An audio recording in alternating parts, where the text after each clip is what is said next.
Hi, my name is Steve Herberman, and today I am offering a lesson that is a progression that is so common in all of music. It's a 2-5-3-6 progression, or 2-5-1-6. 1 could be a substitute for 3, or 3 could be a substitute for 1. Oftentimes this is at the end of a tune to keep the tune going. This is often thought of as the Sonny Stitt turnaround these days, because Sonny sort of made this famous.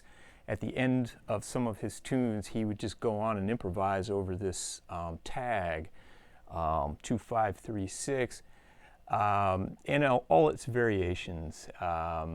It just kind of delays the ending and gives the soloist a fun progression to play on. So it's an incredibly useful progression. So I thought I'd talk about it a little bit today and introduce an exercise that's really useful on this. We're going to feature drop 2 chords today, or adjacent string voicings without big stretches. So the adjacent string voicings with bigger stretches are the closed voicings. Drop 2 is a very common guitar voicing along with drop 3.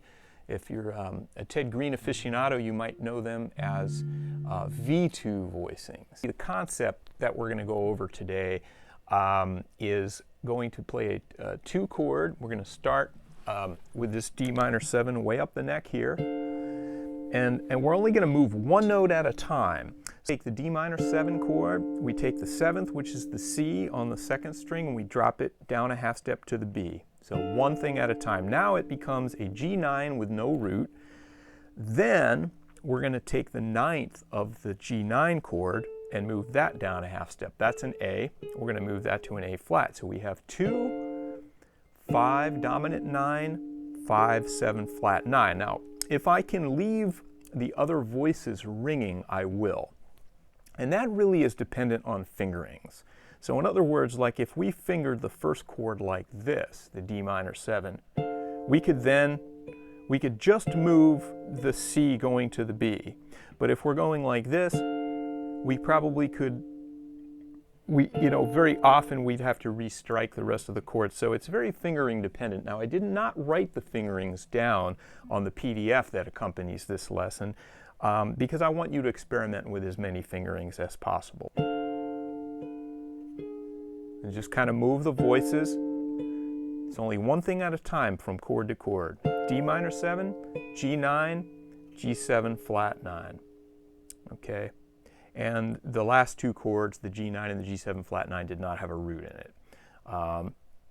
Okay, then we are going to go to the 3 chord. Now that's going to be a new shape. So every time you get to a 3 chord, it's going to be a new shape. So it's going to be E minor 7, A9 with no root, A7 flat 9. The 9's going to move. Now, since we're just going to go back to the 2 chord, which is D minor 7, luckily we're going to just use the same shape that we just used for the E minor 7 at the 12th fret. We're going to use for the D minor 7 now, and we're just going to do exactly the same thing that we did on the 3-6 to the 2-5. Of course, the 3-6 is a 2-5 in and of itself, but we're thinking about it in the key of C here as a 3-6, although it is a 2-5 chord progression. Okay, so we got, again from the top,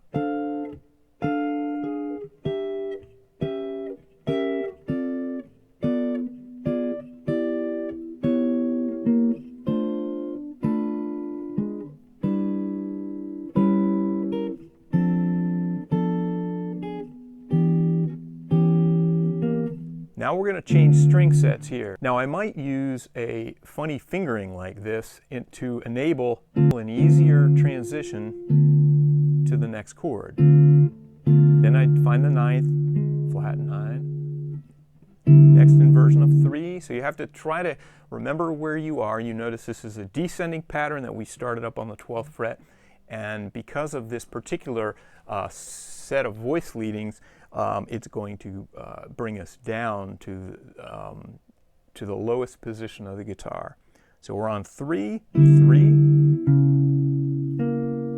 2, 5, 9, 5, 7, flat 9, 3, 2,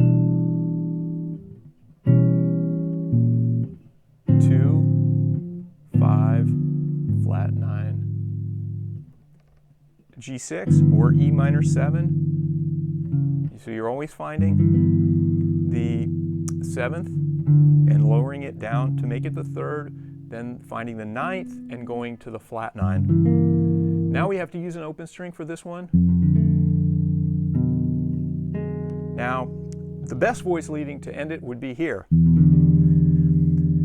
which is an E minor 7. But the thing is, we're as low as we can go, so what I wrote in the PDF was ending it on a C6. Because if we end on a E minor 7, it sounds like it needs to keep going to me. There's more of a sense of finality with the major 6 chord here, rather than the minor 7. Doesn't sound as resolved, especially with this low note in the bass, this low E. So you can think of the 3 minor 7 chord, if you're playing unaccompanied, you could think about it as more of a comma in a sentence. And this C6-9 in the key of C is more of a period in a sentence. Of course, that all depends on if you have a bass player, what the bass player is going to do. The bass player on your E minor 7, he can play a C, and it's going to sound like a C, a C major 9 chord in that case. Okay, so I'm going to move through this again, and then I'm going to throw a twist on it, okay? Now I'm going to play this in tempo. 1, 2, 3, 4.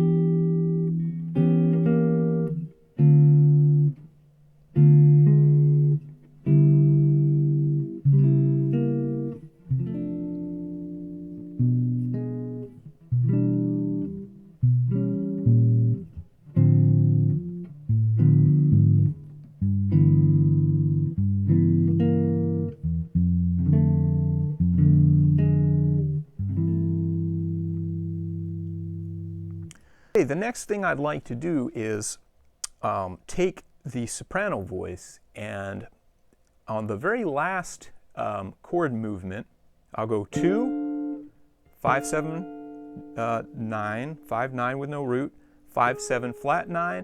Then I'm going to take the soprano voice and I'm going to do a suspension in the soprano voice, or what George Van Epps called a super series. He would call this a station, G7 flat 9 in 12th position, and then we're going to take the soprano voice in this case, the top note, and we're going to suspend it to the next scale step. Depends on what scale you'd like to use.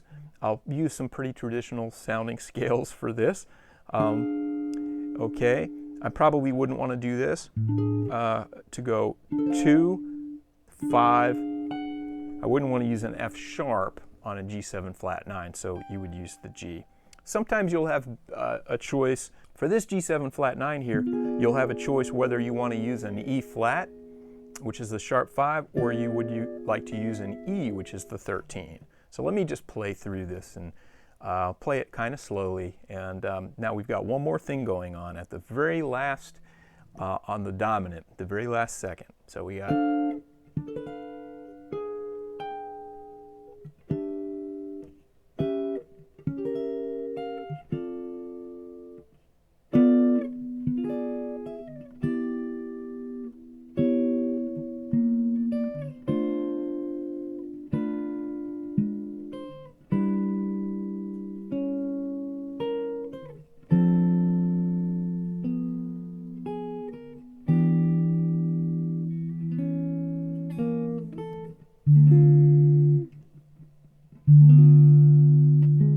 Now I'm going to cheat and go over to the top string because I'm here and it's really tough to get it here, and with the fingering that I happen to have,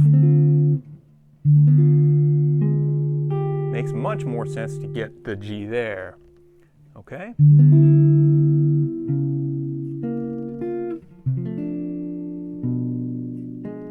Now I might go, I could use the open E, or I could go, I use the E flat, kind of nice. So 2, 5, 7 flat, 5, 7, 9, 5, 7 flat 9. Then my alteration here. Now I move string sets. Okay, then I'm going to go maybe the D there.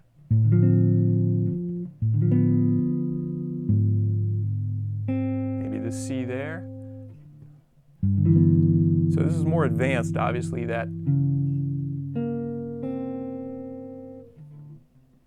But we're still only doing one thing at a time, although the dominant 7th chord gets the brunt of the activity, doesn't it?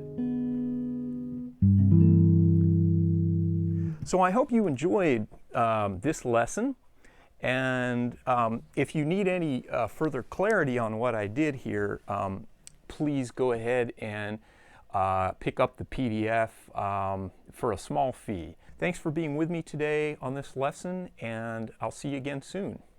Take care.